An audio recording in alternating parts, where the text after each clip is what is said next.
tentativa de conciliação e de mediação. Ela é tratada no artigo 334 do CPC, que nós já vamos dar uma olhadinha já já. Essa tentativa de conciliação, ela serve para tentar um acordo entre as partes. No acordo, todo mundo ganha. E na prática, quando a gente é autor da ação, é sempre bom a gente falar que tem intenção de propor, de tentativa de conciliação, já para saber como que anda lá a animosidade da parte contrária. E principalmente em direito de família, a gente verifica que o processo é só a ponta do iceberg das brigas familiares, né? Então, muitas vezes o processo civil ou processo penal, ele é usado como um instrumento de vingança, né? A pessoa está magoada porque houve a separação, por causa que não sei, a divisão de inventário, um ficou com uma parte maior que a outra, enfim, petição de herança. E aí, essa audiência de tentativa de conciliação, ela foi criada para tentar aproximar as partes e descobrir também qual que é a melhor forma de compor esse litígio. E a nossa crista da onda, né, são as técnicas que hoje são estudadas, né, sobre essa aproximação das partes, né?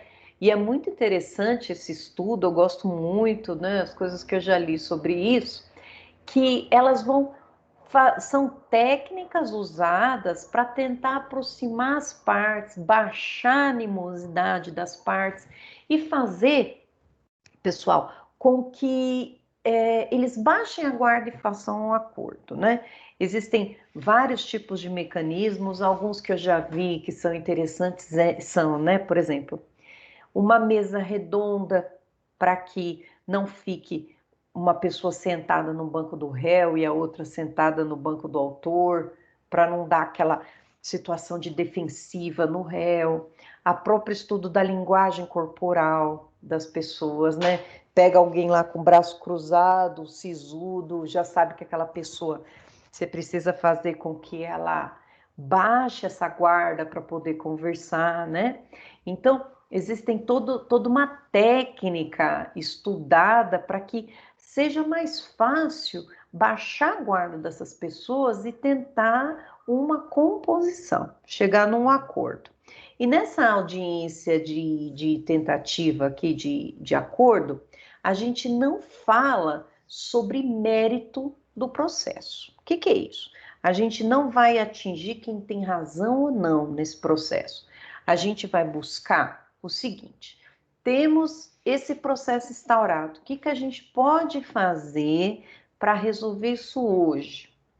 Porque se começar a falar sobre mérito, sobre quem tem razão, quem não tem razão, os ânimos se aquecem ali e dá aquela brigaiada toda, né? Então, a gente procura não falar de mérito, mas falar de acordo. O que dá para fazer para resolver?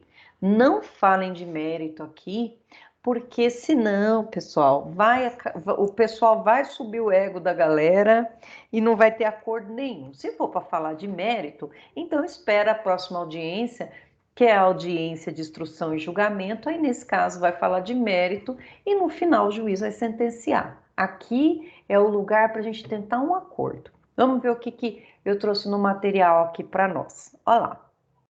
A audiência de conciliação ou de mediação será designada com antecedência mínima de 30 dias, devendo ser citado o réu com pelo menos 20 dias de antecedência. Olha só, na hora que a gente, então, faz a petição inicial, a gente já disse se a gente tem interesse ou não nessa audiência aqui. E o réu precisa ser citado dessa audiência, da existência dessa audiência aqui, com uma antecedência de pelo menos 20 dias, para que ele possa constituir um advogado, ele tenha tempo hábil para se preparar para essa audiência, até para dizer que ele não quer participar dessa audiência aqui, já que é uma tentativa, ele pode peticionar dizendo que ele não quer. E aí, a lei vai dar esse prazo de 20 dias de antecedência para ele saber dessa audiência. E o que, que isso significa, né? Se ele for citado, né, faltando menos, e ele tiver a intenção de tentar o acordo, ele pode participar sem problema. Porém, se esse prazo não tiver hábil, né, para ele constituir advogado, preparar toda a estratégia dele, pode solicitar a redesignação dessa audiência. Me lembro como se fosse hoje, pessoal. Eu acho que eu já contei essa história para vocês. Eu estava aguardando uma audiência dessa com a mãe a mãe do réu. De era uma ação de revisão de alimentos. Era exoneração de alimentos. Desculpa. E entre a propositura da ação de exoneração de alimentos, o pai não queria mais pagar, e a marcação de audiência, o menino ficou maior de idade. Então, ele estava contando os dias para o menino fazer 18 anos, nem esperou fazer 18, entrou. E aí, até citar, o menino fez aniversário de 18 anos. Maravilha. Aí, ele estava querendo exonerar de alimentos tanto a mãe como o filho. Os dois recebiam alimentos. E eu fui designada para ser advogada da mãe, não do filho. Maravilha. E aí, estava eu lá com ela, sentada lá na audiência, e o menino não tinha sido citado ainda, né? A ação estava contra os dois, então era um litisconsórcio passivo. Litisconsórcio, quando tem mais de uma parte no polo passivo. Esse é o litisconsórcio passivo. Ou litisconsórcio ativo, quando tem mais de um autor. Nesse caso, então, tinha um autor só, que era o pai, pedindo a exoneração de alimentos do filho e da ex-mulher. Ótimo, eu era advogada da ex-mulher.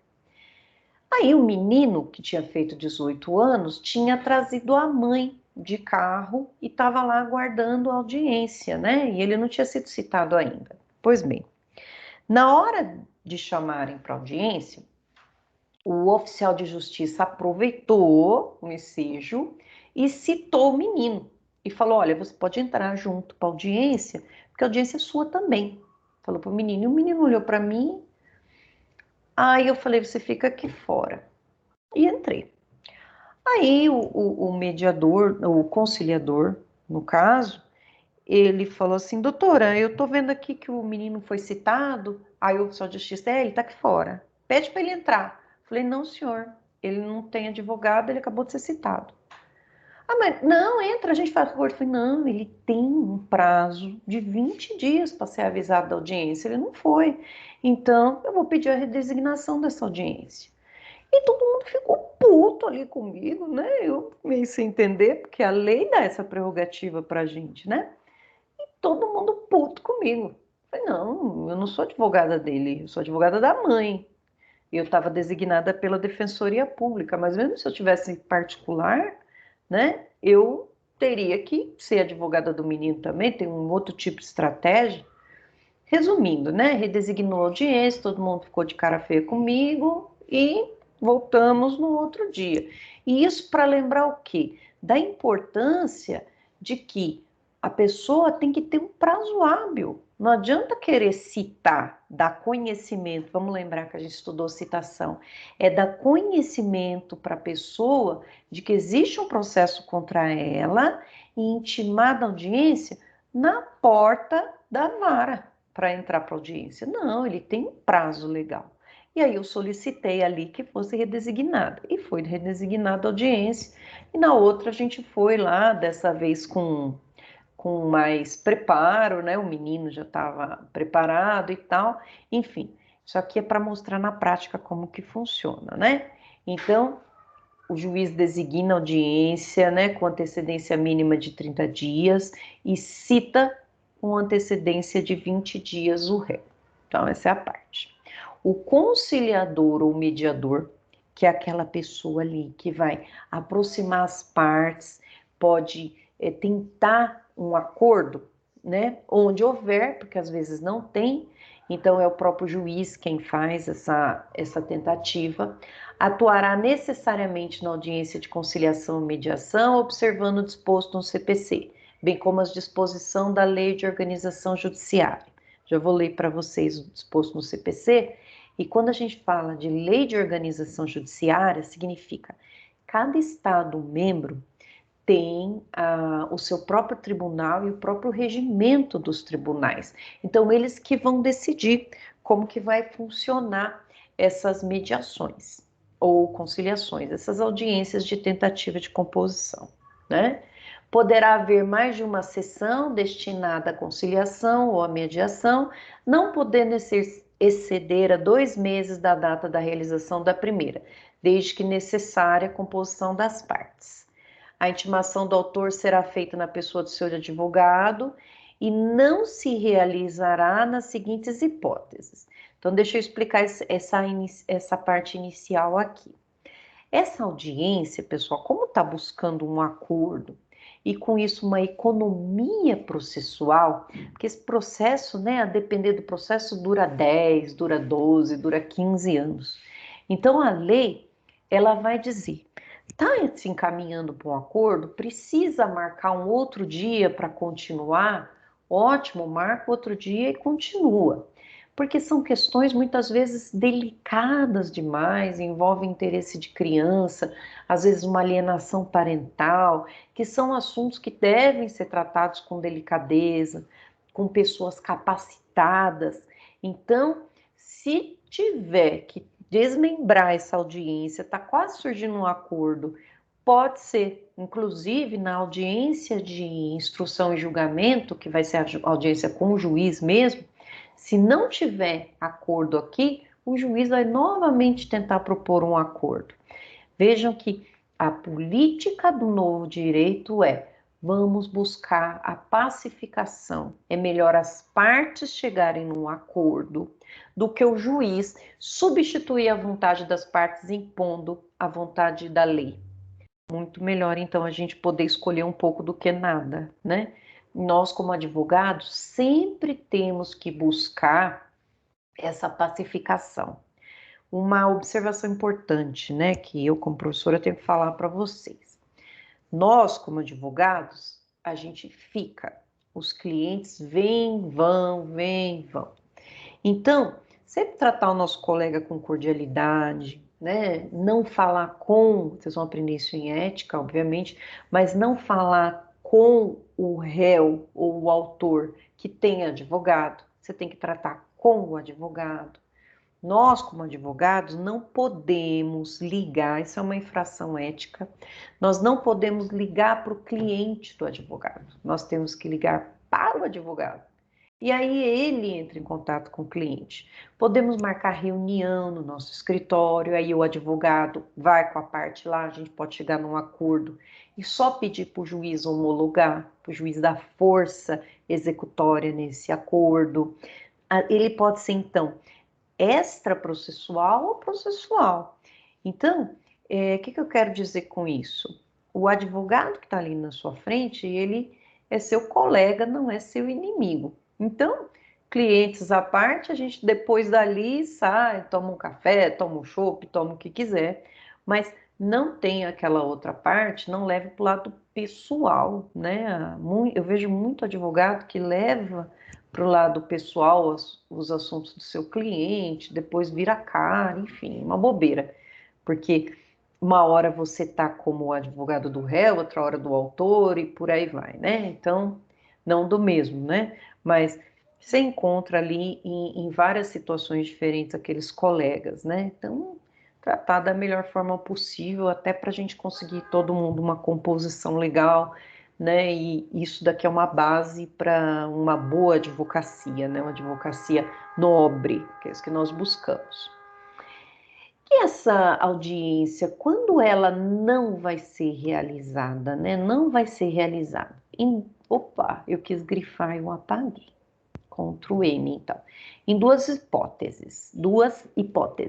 Primeira, se ambas as partes manifestarem expressamente o desinteresse na composição consensual. Então, o autor, na petição inicial, fala que não quer audiência e o réu manifesta também por petição dizendo que não quer. Aí não vai ter, não tem. Ninguém quer acordo aqui, a briga tá feia. Ou quando não se admitir autocomposição. Quando não se admite autocomposição? Para direitos indisponíveis. Indisponíveis. Ou seja, aqueles direitos que a gente não pode dispor, né? Direito à vida, direito à liberdade, direito à dignidade, todos os direitos indisponíveis, né? Que em sua maioria eles vão, onde a gente acha eles, né? No artigo 5º da Constituição Federal, olha eu colocando CP, indisponíveis.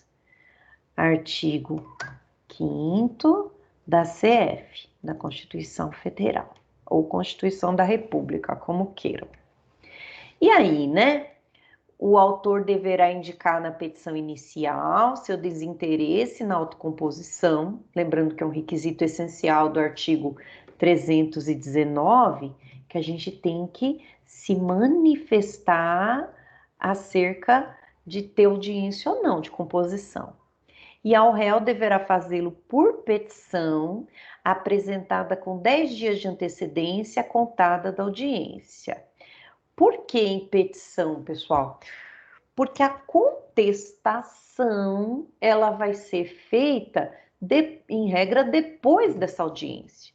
Então, vai lá, o réu recebeu a citação, recebeu a intimação da audiência, não quer, faz uma petiçãozinha dizendo que não quer. Aí, o juiz vai abrir o prazo para ele oferecer a sua contestação, a contestação que a gente já estudou, ou qualquer outra forma de defesa, né? Reconvenção, e ser revel e por aí vai, não apresentar defesa nenhuma. Então, se ele não quiser, ele faz uma petiçãozinha, o réu. O importante é esclarecer que não quer audiência. Havendo litisconsórcio, então vamos colocar assim, mais de um autor ou mais de um réu, o desinteresse na realização da audiência deve ser manifestado por todos. Vejam só, essa audiência aqui de tentativa de acordo, ela precisa... Não, a audiência de tentativa de acordo, pessoal, ela pode ser ignorada. Eu posso não querer participar dessa audiência. Essa ainda ela é facultativa. A audiência que nós vamos estudar em seguida, que é a audiência de instrução e julgamento, aí não. Aí tem que estar lá, tem que participar sim, não pode dizer que não quer. Atenção! O não comparecimento injustificado do autor ou do réu à audiência, então precisa justificar se não for comparecer, é considerado ato atentatório à dignidade da justiça e será sancionado com multa até 2% da vantagem econômica pretendida ou do valor da causa. Eita lasqueira! Revertido em favor da União ou do Estado. Então, pessoal, quando sai para a gente a intimação de uma audiência, a gente precisa tomar o máximo cuidado.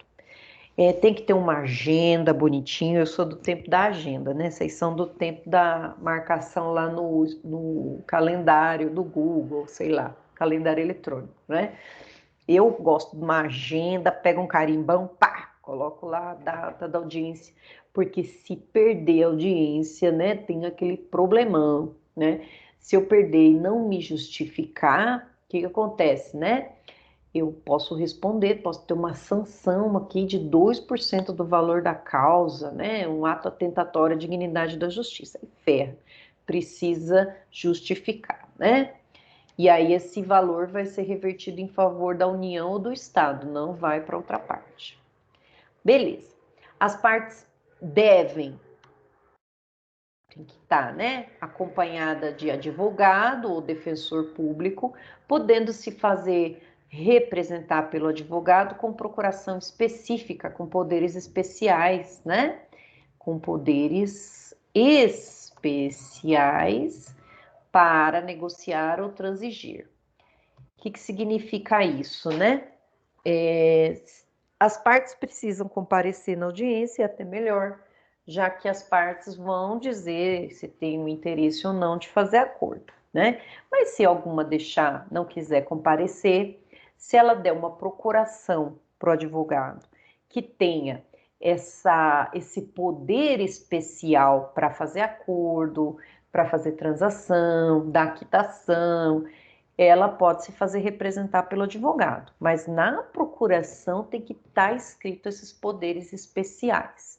Depois eu mostro para vocês como seria uma procuração, lá no Estatuto da OAB vai estar lá como que é uma procuração, e aí a gente coloca lá. Eu gosto de colocar nas minhas procurações assim, que está outorgando poderes, né, para a doutora Marisa Russafa, aí está lá, defender na ação perante tal lugar, perante a terceira vara, podendo transigir, aceitar acordo, receber intimação, e coloca todos os poderes que eu tenho ali, né? Que ela me dá esses poderes e esclarece para o cliente isso, né? Isso que é importante. E aí, havendo essa autocomposição, esse acordo, o que vai acontecer? O juiz vai homologar. Vai ser tudo por escrito, e aí o que está escrito ali, o juiz dá força, né, homologatória a isso. Vamos pensar numa ação de alimentos, né? Vamos colocar assim, vamos chegar num acordo na ação de alimentos, e ali foi proposta a ação de alimentos, vai o pai, acompanhado do advogado e tal, e aí ele diz que aceita o acordo, aceita pagar 1/3 dos rendimentos, descontado em folha. Em caso de desemprego, ele vai pagar 30% do salário mínimo. Aí a gente aproveita e fixa a visita. A visita vai ser quinzenal, metade das férias com o pai, metade das férias com a mãe, Natal e Ano Novo com o pai, nos anos pares, inverte nos ímpares, e faz toda aquela descrição de praxe, aniversário do pai com o pai, dia dos pais com o pai, aniversário da mãe, dia das mães, os avós podem retirar a criança, daí as partes chegam na melhor forma ali. Esse papel vai para o juiz e o juiz homologa. A partir do ato de homologação do juiz, o cumprimento é obrigatório pelos dois. Se não cumprir, execução. Então, essa aqui a parte de tentativa de acordo. Não teve? Aí começa contestação, réplica, o juiz vai fazer o saneamento do processo. Lembra que a gente estudou na última aula, questões preliminares, saneamento do processo, para ver quais são os pontos controvertidos, fixa o ponto controvertido do processo na decisão de saneamento, e aí marca-se essa próxima audiência aqui, que é a audiência de instrução e julgamento. Essa audiência aqui é obrigatória nos casos de haver pontos controvertidos que precisam ser esclarecidos, né? Que precisam ser esclarecidos com provas orais. Essa audiência, então, é presidida pelo juiz e como que ela acontece? Olha lá. É o momento propício para a coleta dos demais elementos de prova. Fala assim, demais, tendo em vista que a prova documental já foi produzida na inicial e na contestação. Essa audiência de instrução e julgamento é para ter prova oral. Prova documental a gente já trouxe na inicial, lembra que a gente estudou que tudo que era documento que a gente tivesse, a gente tinha que juntar, seja na inicial, no caso do autor, seja na contestação, no caso do réu. Então, já juntaria as provas ali. A audiência, ela é feita para ouvir as testemunhas arroladas pelo réu, arroladas pelo autor, o depoimento pessoal, perícia, vamos ver isso aqui. O CPC também deslocou a temática produção antecipada de provas para o capítulo probatório, retirando da seara relativa às provas cautelares, tendo em vista a perda da autonomia procedimental do processo cautelar. Aqui eu estou querendo dizer que nós vamos ouvir também essa produção antecipada de provas também foi deslocada aqui para essa audiência. Na audiência, então, essa parte é importante. Na audiência de instrução e julgamento, objetiva a colheita de provas orais. Então, vamos ver o passo a passo dessa audiência aqui. No dia e hora designados, que a gente vai ser intimado pelo Diário Oficial, o juiz declarará aberta a audiência de instrução e mandará apregoar as partes, os respectivos advogados, bem como outras pessoas que dela devam participar. O que é apregoar? Nada mais é do que ir lá fora, né? O oficial vai lá fora e chama as partes. Vai lá o advogado, o advogado com o autor, o advogado com o réu, são chamados nominalmente e eles entram lá para audiência. Olha lá. Em audiência civil de conciliação ou de instrução e julgamento, qualquer uma das duas, o advogado do autor se senta à direita do magistrado, então vamos pensar aqui numa mesa de audiência, né? O advogado do autor se senta na direita e o advogado do réu à esquerda. E cada parte, né, do lado do seu representante. Então, o autor senta do lado do seu advogado, o réu, direita e esquerda, né? E aí, isso aqui é importante para nós, ó. E eu totalmente me troco de lado, né? E nas audiências trabalhistas, no entanto, inverte. É o ó. Na trabalhista, então, a esquerda fica o autor, a direita fica o réu. Isso aqui é para o juiz não se confundir, né, na hora de 300 audiências por dia. Então, a gente já sabe que se for audiência civil, o autor se senta à direita. Se for audiência trabalhista, o autor se senta à esquerda. Porque para o juiz não se confundir ali de quem é quem. Na audiência criminal já tem até escrito lá, lugar reservado para o MP. Ele já senta ali e tal. O duro é quando você não sabe que lado você vai sentar. E aí você sendo mulher, o advogado sendo homem, ele espera você sentar. Ele senta, doutor, aí você fala, puta merda, não sei onde sentar. Ah, pode sentar aqui. Tem, geralmente, né, pessoal, isso aqui é uma praxe, né? E a gente não tem esse preciosismo, mas existe varas que fazem todo mundo levantar e é o ó, né? Mas por isso que eu estou trazendo para vocês aqui, porque eu descobri isso em duras penas, né? Já que eu não fiz estágio, né? Essa história de onde senta, né? E aí a gente faz uma cara de conteúdo, né? Para não passar que a gente não sabia. E aí as coisas importantes aqui também falando de audiência, né? A gente tem que ter atenção para o modo de se vestir, o modo de se expressar e a pontualidade. Vamos começar pela pontualidade, né? É importante que a gente chegue na audiência cedo. Por que a audiência vai começar mais cedo? Não. Porque a gente precisa conversar com a parte. Lembrem-se que o nosso cliente ele vai estar super nervoso no dia da audiência. Para a gente, aos poucos, vai virando carne de vaca, né? Então a gente vai começando a cada vez mais dar menos importância. Não deveria, mas é igual dirigir. No começo a gente fica lá travado, né? O ombro quase quebra para virar. Mas depois a gente vai, dirige mais tranquilo. É toda experiência na nossa vida, né? E na audiência não é diferente. Quando você começa a pegar uma prática, você já vai ficando mais relaxado, né? Só que esse relaxado, entre aspas, significa você conduz de uma forma mais tranquila. Mas nunca pode se relaxar do estudo da lei, nunca se relaxa do estudo da jurisprudência e do estudo do processo, porque cada processo é um estudo que a gente faz, né? Então não relaxa aí quanto a isso. Relaxe quanto a obrigação, a não obrigação de agradar ninguém, sempre agir com sempre respeito, mas não tem que ter medo nenhum se vai ficar todo mundo putinho se você está seguindo a lei, né? Se você está fazendo assim em silêncio, gostaria que constasse em ata meus protestos, né? Então, pessoal, hoje mesmo eu estava até conversando com um aluno sobre isso. Às vezes o aluno tem medo de fazer pergunta para o professor. que é uma figura que está aqui, né, dando aula, querendo que vocês aprendam, né? Então, não tenham essa vergonha, falem.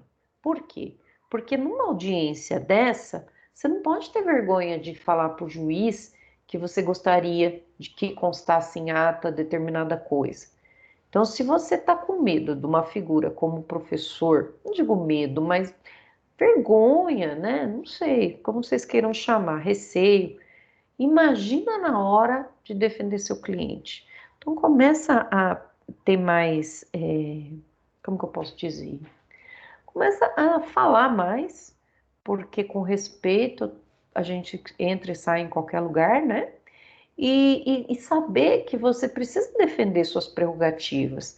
A prerrogativa do advogado é defender seu cliente e a do aluno é defender seu estudo.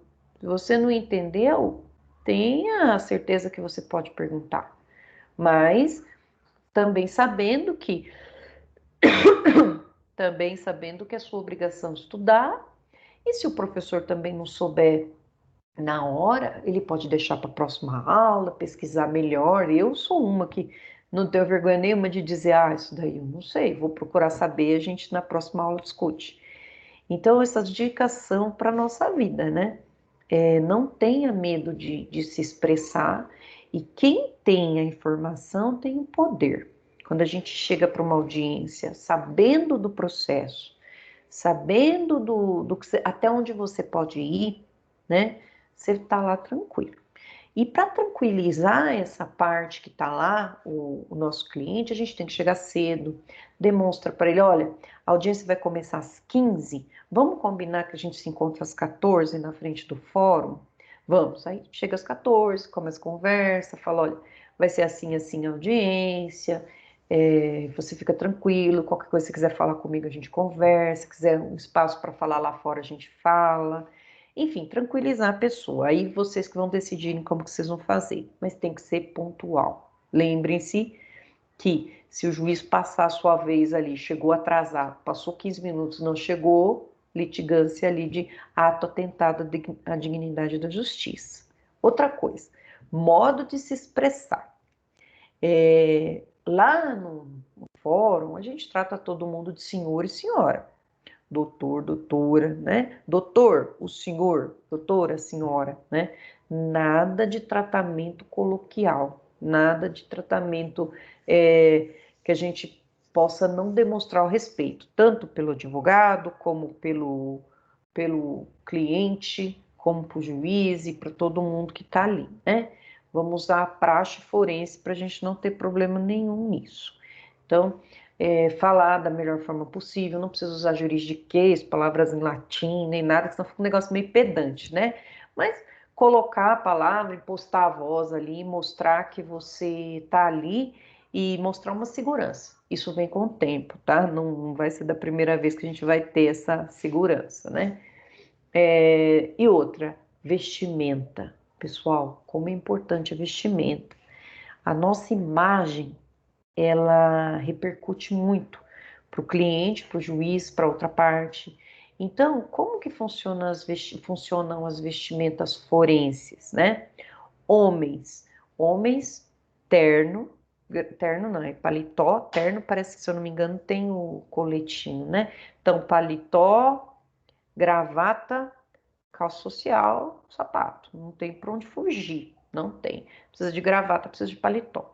Tem juiz que, e isso a cada 10, meio, então a cada 20, um juiz, pode, diz, calor, né? Fala assim, doutor, pode entrar sem paletó, não tem problema, né?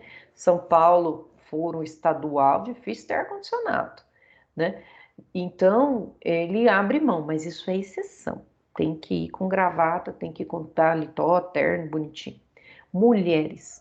Mulheres, pessoal, não tem esse preciosismo de estar de tailleur e tal. Como que a gente fala sobre vestimenta das mulheres, das meninas, né?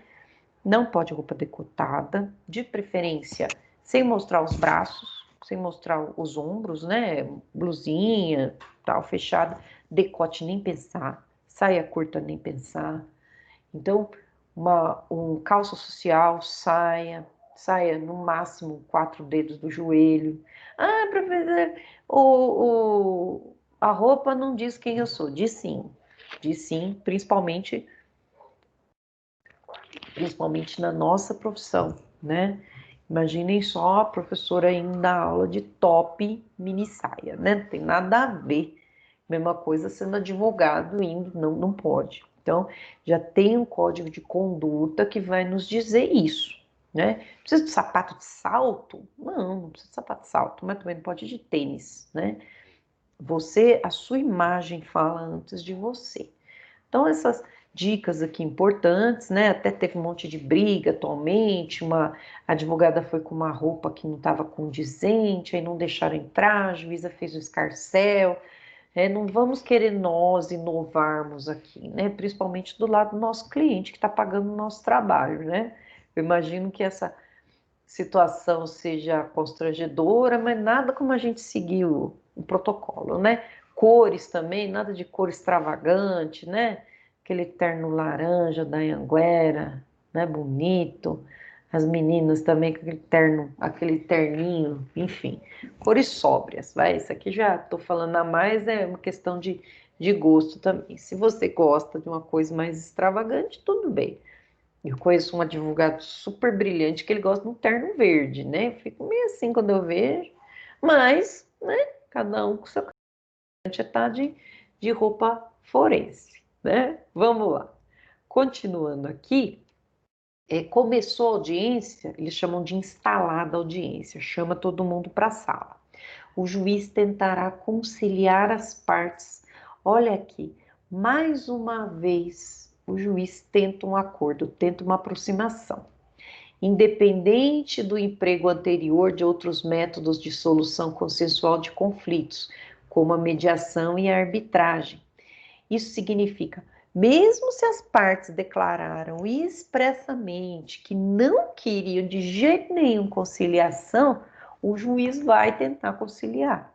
Mesmo se houve 3, 4 audiências e não chegaram no acordo de jeito nenhum, o juiz tenta novamente conciliar. Ele vai.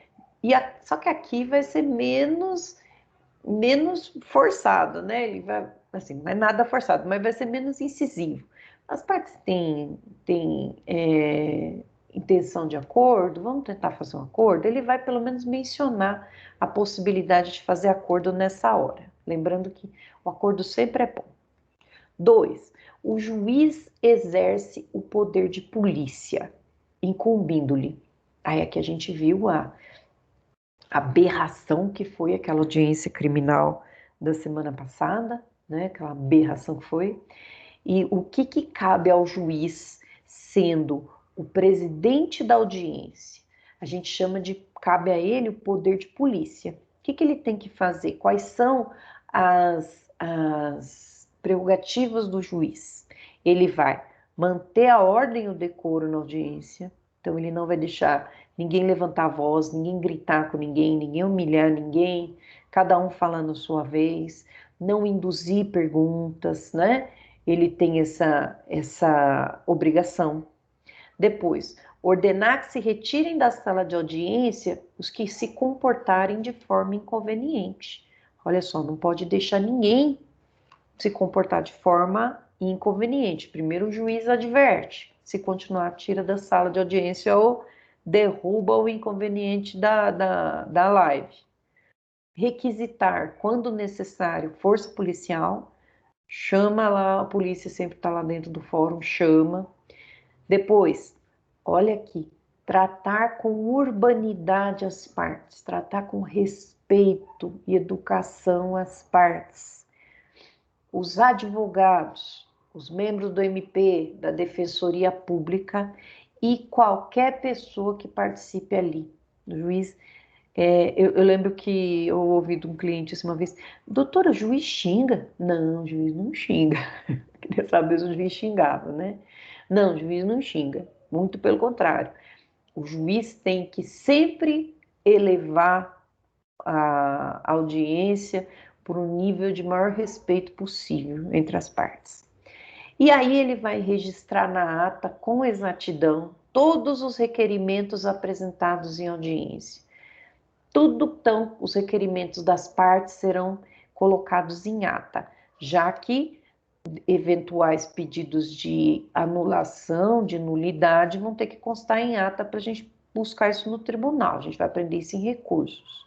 Mas, por exemplo, vamos pensar que eu queira fazer uma pergunta para a testemunha. Eu quero saber da testemunha, vamos pensar aqui, numa ação de alimentos, vai.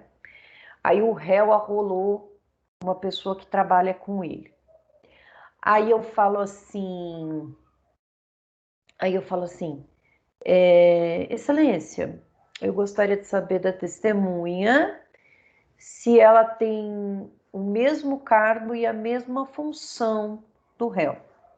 Aí a testemunha, sim, tem a mesma função, cargo. Então eu gostaria de saber quanto que a senhora ganha, vamos supor. Aí o juiz indefiro para mim. Defiro, doutora, a sua pergunta. Aí eu peço para que conste em ata a minha pergunta e o indeferimento do juiz. Ele tem que constar em ata o meu pedido e o indeferimento dele. Para lá na frente eu poder falar alguma coisa de cerceamento de defesa. Ele não deixou eu defender a parte do jeito que eu gostaria.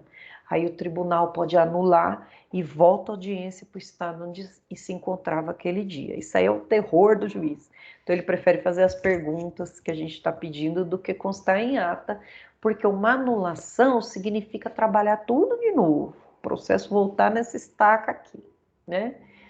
Depois, as provas orais que são produzidas em audiência, né? Nessa ordem de preferência. Primeiro, quem que vai ser ouvido? Perito, assistentes técnicos que vão responder os quesitos e esclarecimentos. Então, vamos pensar numa ação de uso capião. E aí vai ter um perito que fez um engenheiro, eu esqueci o nome do outro lá, que faz a medição, tá aqui, eu não sei, tacógrafo, não sei, que vai fazer a medição. Então eu quero ouvir o perito, faço perguntas para ele, previamente ele responde os quesitos, ele é o primeiro a falar. Contratei um assistente técnico, esse assistente vai falar. Depois, o autor vai dar o depoimento dele, o réu vai prestar os depoimentos. As testemunhas arroladas pelo autor e as testemunhas arroladas pelo réu vão ser inquiridas. Enquanto dispuserem o perito, os assistentes técnicos, as partes, não poderão os advogados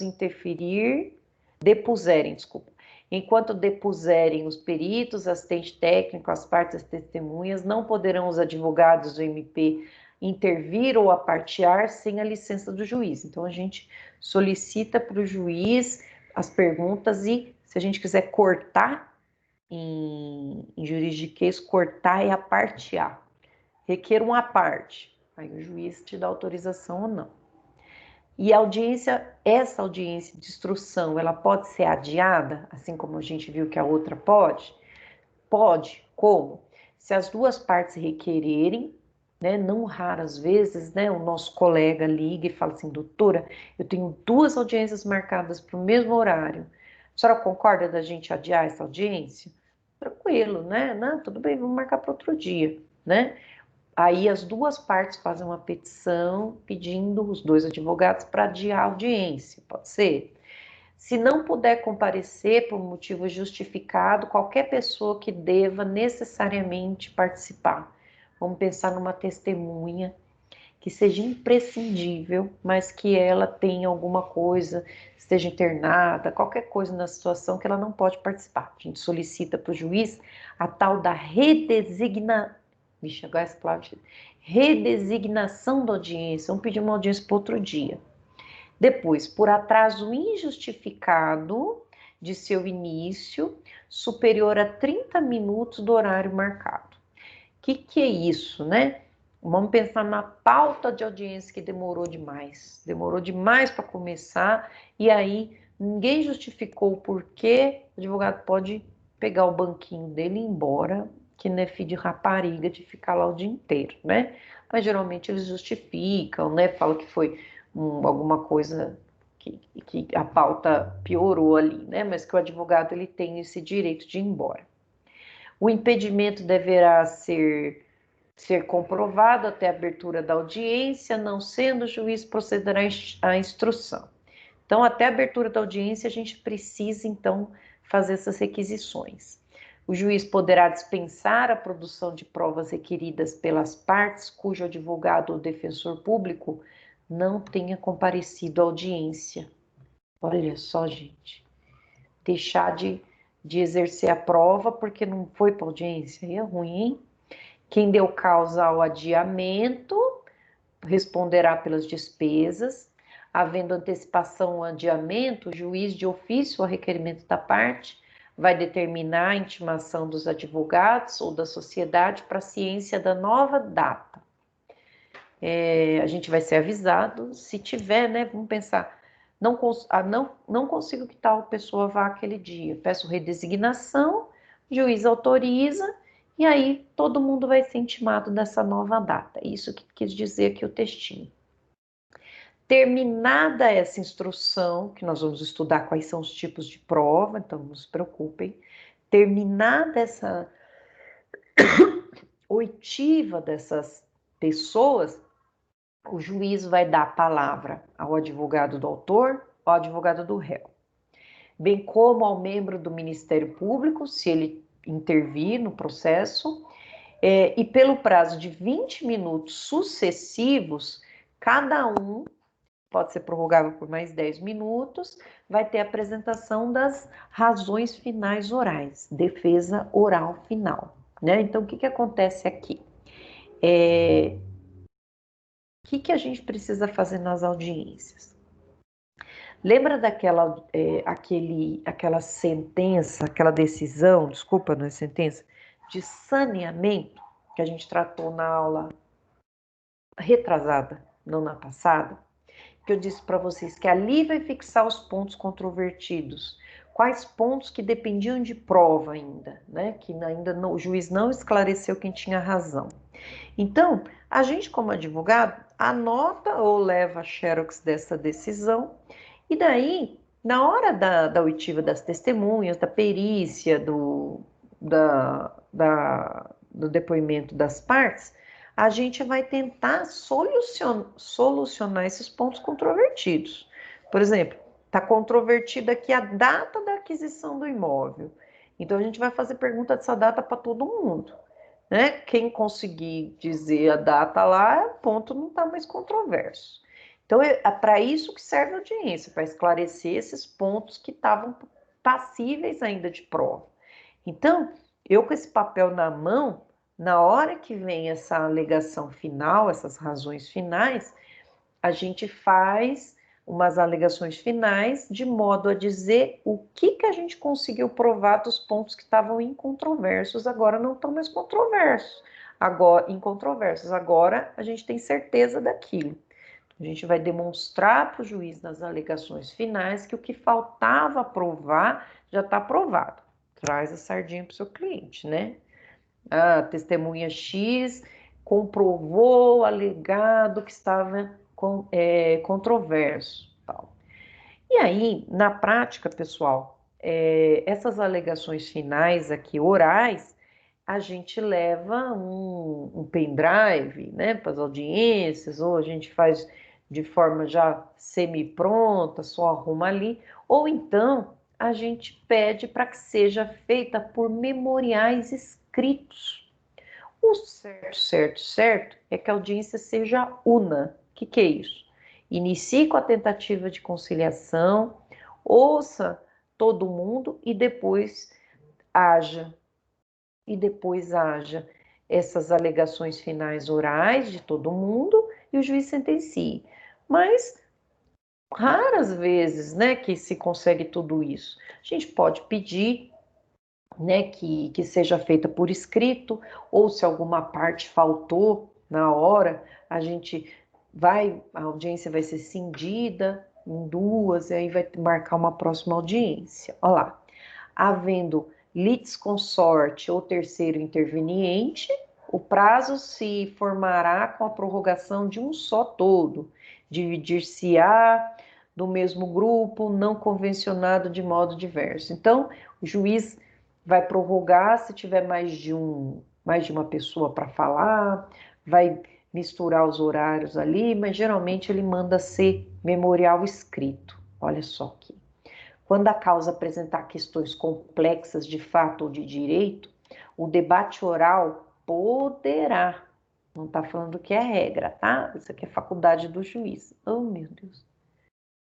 Poderá ser substituído por razões finais escritas, que deverão ser apresentadas pelo autor e pelo réu, bem como pelo Ministério Público, se for o caso, em prazos sucessivos de 15 dias, assegurada a vista dos autos. Então, o autor faz as alegações finais, abre prazo para o réu. O réu, então, lê as alegações finais e faz as dele, né? Porque a gente tem direito de contestar ali o que a pessoa está dizendo. A audiência, então, é una e contínua, podendo ser excepcional e justificadamente cindida, ou seja, dividida, né? Vamos colocar dividida. Dividida na ausência de perito, de testemunha, desde que haja concordância das partes. Diante da impossibilidade da realização do debate do julgamento no mesmo dia, o juiz marcará seu prosseguimento para a data mais próxima possível, em pauta preferencial. Encerrando o debate oferecido as alegações finais, o juiz proferirá a sentença em audiência ou no prazo de 30 dias. Então, a lei ela vai dizer, de preferência, todo mundo faz ali de forma contínua. Faça defesa oral, alegações finais orais e o juiz sentencia. Mas se não tiver jeito, faz por escrito. O servidor lavrará, sob ditado do juiz, termo que conterá o resumo do ocorrido na audiência, bem como por extensos despachos das decisões e a sentença proferida. Tudo vai ser escrito. Quando o termo não for registrado no meio eletrônico, o juiz rubricar-lhe-á as folhas que serão encadernadas no volume próprio. E aí vai todo mundo para a ponta da mesa. Subscreverão o termo os advogados, o MP, o escrivão, o chefe da secretaria, dispensadas as partes, exceto quando houver ato de disposição cuja prática os advogados não tenham poderes. O escrivão ou chefe da secretaria trasladará para os autos cópia autêntica do termo de audiência. Nada impede que a audiência seja integralmente gravada em imagem e áudio, em meio digital ou analógico, desde que assegure o rápido acesso das partes e dos órgãos julgadores, observada a legislação específica. Gravação também pode ser realizada diretamente por qualquer das partes, independente de autorização do juiz. Posso levar minha câmera, um tripézinho e gravar tudo. A audiência será pública, ressalvada as exceções legais, né? Quando tiver segredo de justiça, geralmente divórcio, adoção, violência doméstica, aí essas audiências elas são restritas apenas às partes, né?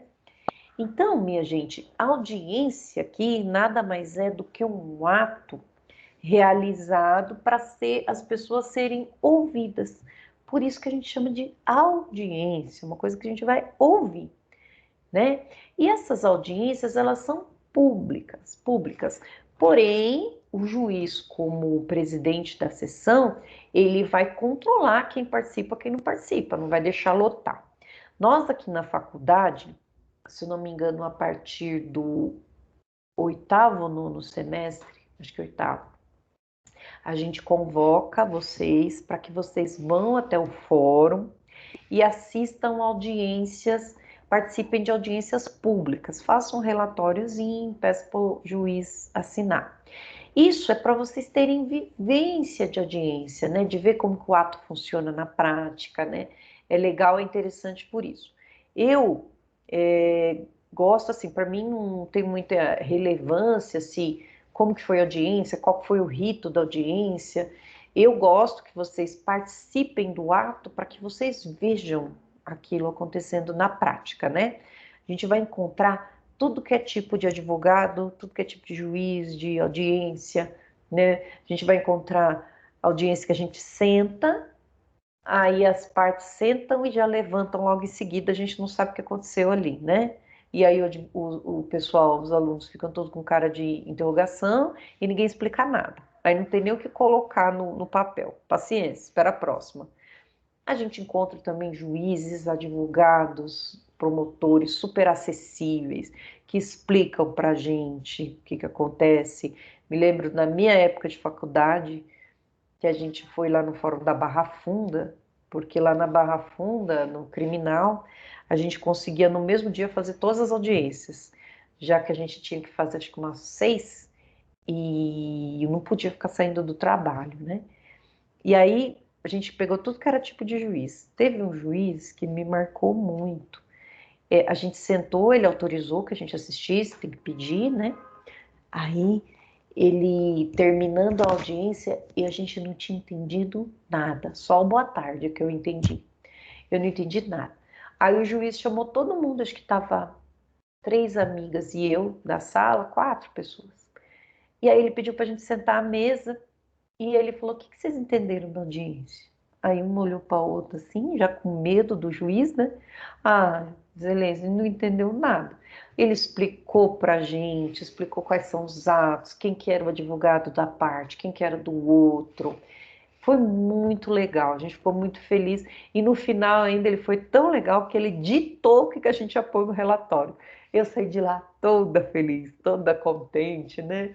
Porque tem um pessoal legal disposto a ensinar. Mas também a gente foi em outro que todo mundo falava baixinho com a mão na boca que a gente não entendia nada. Então é bom a gente participar para a gente ver na prática como que funciona. Então eu falei dos 2 tipos de audiência aqui. Vou colocar o fone para ver se vocês têm alguma dúvida sobre isso, para a gente começar a falar um pouquinho de provas. Deixa eu pôr o microfone aqui. Vocês estão aí, galera? Estão me ouvindo? Deixa eu ver aqui. Alô? Tem alguém aí? Estamos, sim, estamos aqui. Sim, Oh! professor. E aí, galera? Até agora, qual que é a dúvida? Não ouvindo nada. Alguém tem dúvida até aqui? Oi, professora, posso perguntar? Claro. Então, quando você falou sobre a justificativa para pedir que a audiência seja adiada, né? Que tem que ser uma Uhum. justificativa. Eu queria saber, por exemplo, se eu tenho um congresso que já foi agendado antes do agendamento da audiência, se eu já tenho trabalho aprovado e essas coisas, isso serve como justificativa ou depende da concordância da outra parte? É assim, o que a gente coloca como justificativa ali? Estava marcada a audiência e você não foi. Aí não vale se ter um congresso previamente marcado, porque se você tem um congresso previamente marcado, você precisa, a hora que publicou a audiência, você vai lá na sua agenda, dia 18 você está em congresso. Então, o que você faz? Você vai juntar lá o comprovante do congresso, vai pedir a redesignação. O juiz redesigna, porque você já tem uma coisa previamente marcada. E também, se não tiver outro advogado na procuração. Porque se tiver outro advogado, vamos pensar que você trabalha com mais uma pessoa ali, 2 advogados estão na procuração.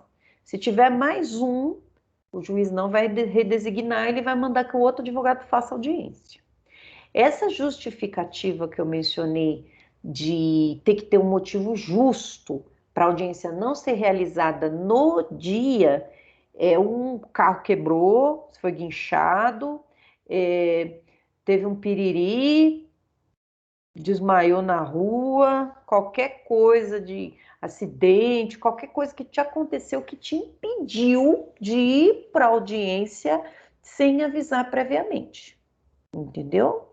Não pode simplesmente, você passou mal, desmaiou. Não pode simplesmente falar, olha, eu tinha outro compromisso, então você tem que avisar antes.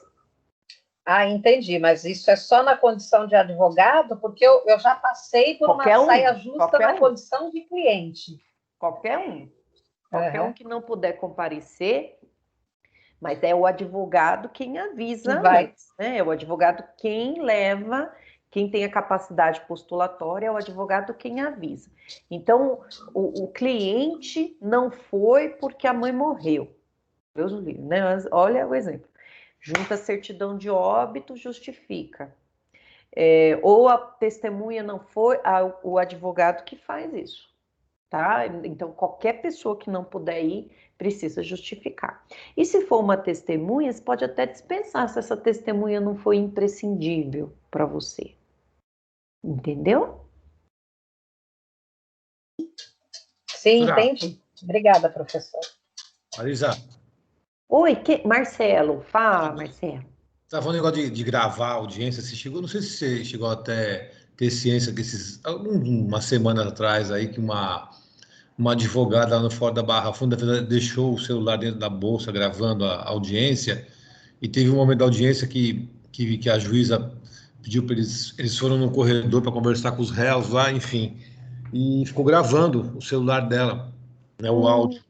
E pegaram a juíza com a promotora e a juíza instruindo a promotora o que ela tinha que fazer para poder ferrar os caras, chamando os bandidos, os policiais de bandidos. Não sei se você chegou a ter ciência disso aí. Eu vi, meu. Olha, Minha mulher fala que minha esposa fala que essa juíza é um terror, por sinal que ela conhece a juíza. Nossa, que gafe. E aquela outra que foi na Câmara lá, que a desembargadora começou a falar, esse réu é bonzinho, né? E tal. Gente, já fere Essa eu vi também. Essa eu vi. o princípio da imparcialidade já está ferido, porque pode vir o O Papa. advogado foi retrucar e saiu da sala, não foi? É claro, porque veja, o juiz tem que ser imparcial. O que adianta você fazer defesa para um juiz que já está com decisão dele pronta antes de te ouvir? Então, o que adianta você fazer as alegações finais ali se eles já têm a decisão? Então, esses juízes são impedidos ali de continuar. Então, tem que pedir anulação dessa. E com certeza vai ter anulação ali dessas audiências, porque fere o princípio da imparcialidade do juiz, né? Isso aí é terrível, né? Até dessa semana do caso da Mariana lá, do estupro, que o juiz, o promotor, ali, enquanto o advogado esculachava a autora, querendo desclassificar, a autora não, a vítima, né? Querendo desclassificar e tal. Cadê o dever de urbanidade que o juiz tem de manter o decoro da audiência, né? São situações bizarras, né, que acontecem na prática, que a gente tem que saber que isso não é possível, né? Não é possível acontecer. E se acontecer, buscar a solução disso, né? É terrível. Que mais, galera? Professora, no caso de, por exemplo, o cliente querer gravar audiência, o juiz pode se interpor a isso? Pode dizer que não? As partes, o cliente, aqui, ó, que eu até coloquei para vocês aqui, né? Que as partes, elas podem gravar a audiência, sim, e ele não vai se opor. E tudo vai ser gravado ali, né? Tudo vai ser gravado. Aqui.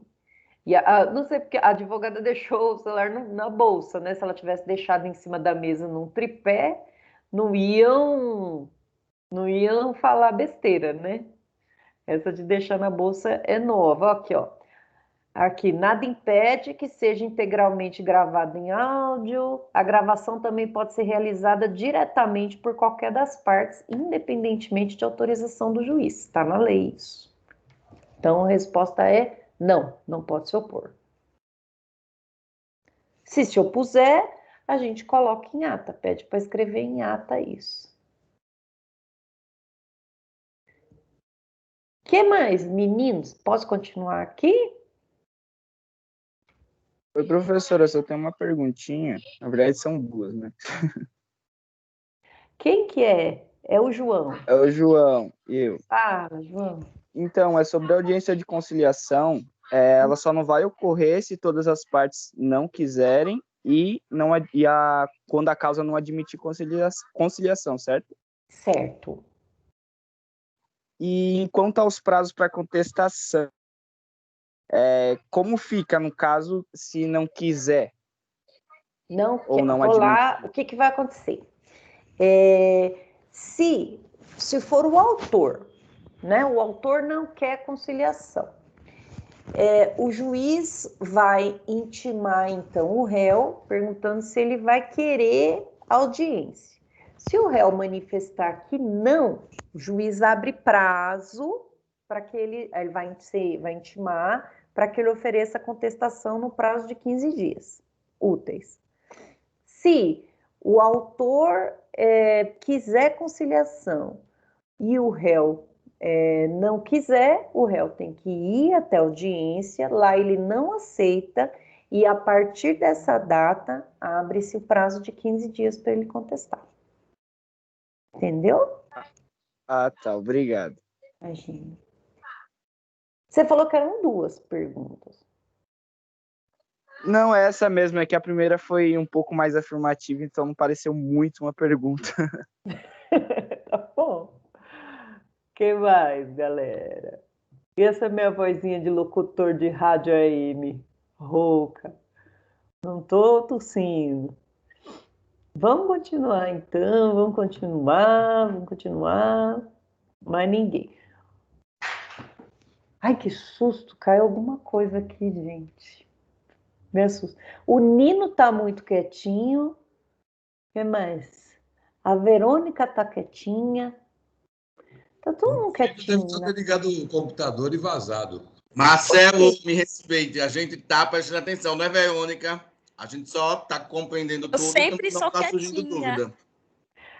Eu Gente, sempre sou quietinha. a Verônica sempre é quietinha. O Nino que nem falou um oi pra mim.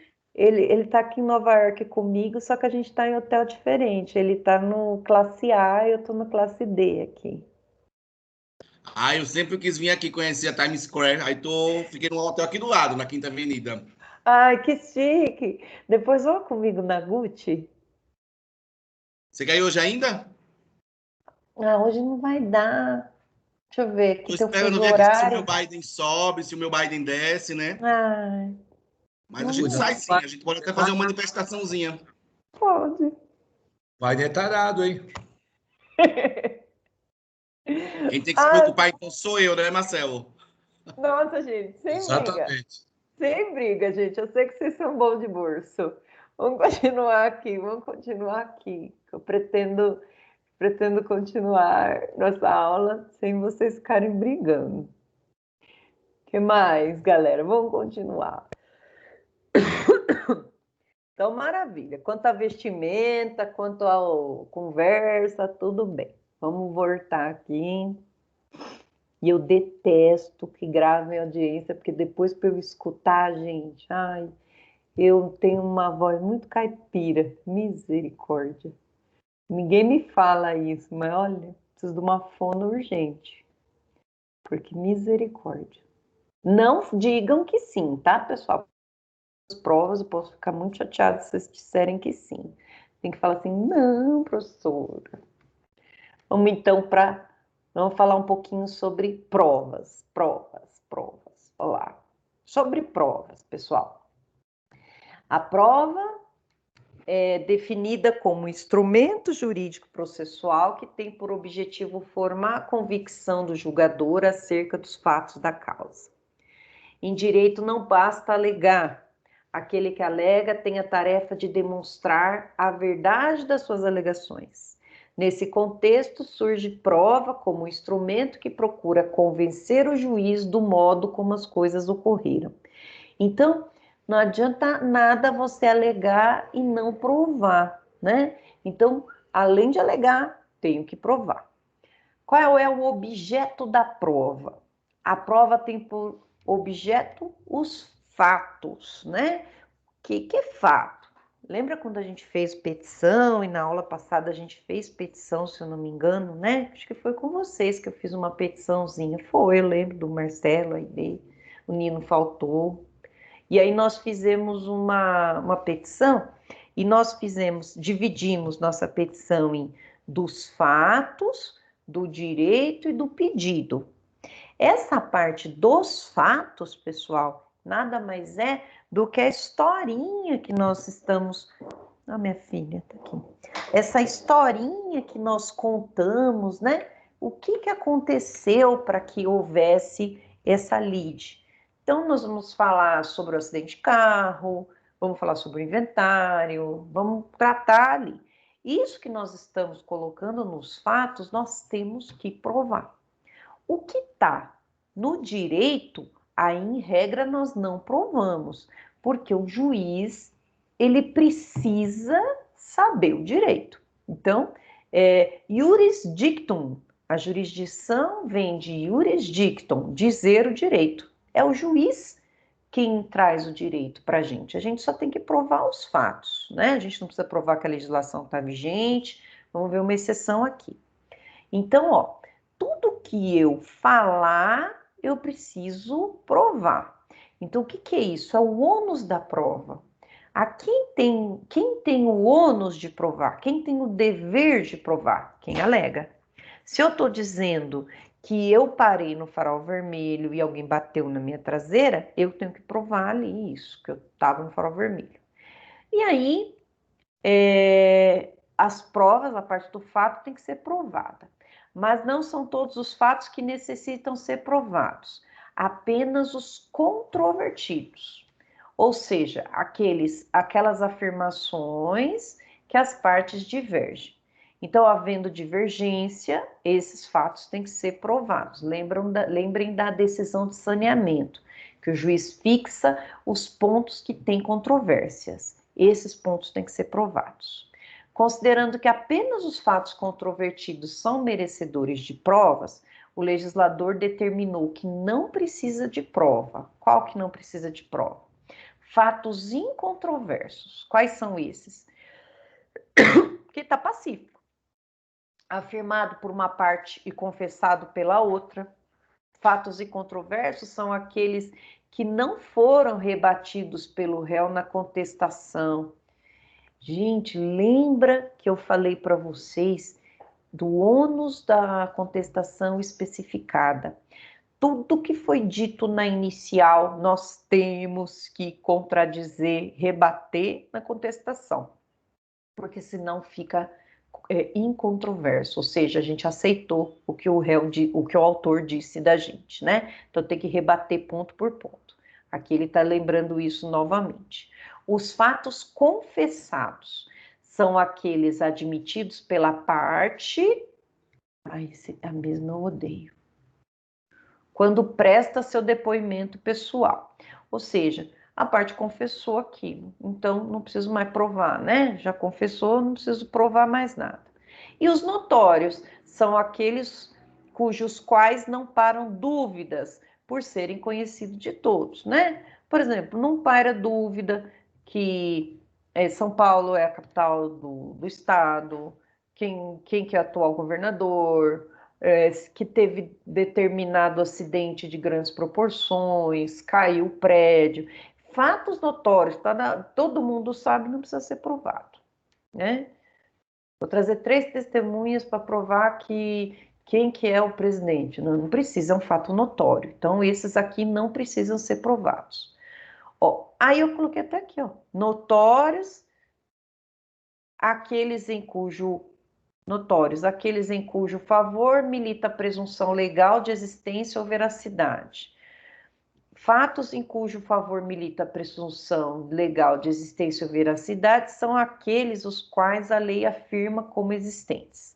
Exemplo, se o réu não contestar a ação, a lei afirma que são verdadeiros os fatos narrados na petição inicial, a teor do disposto do artigo 334.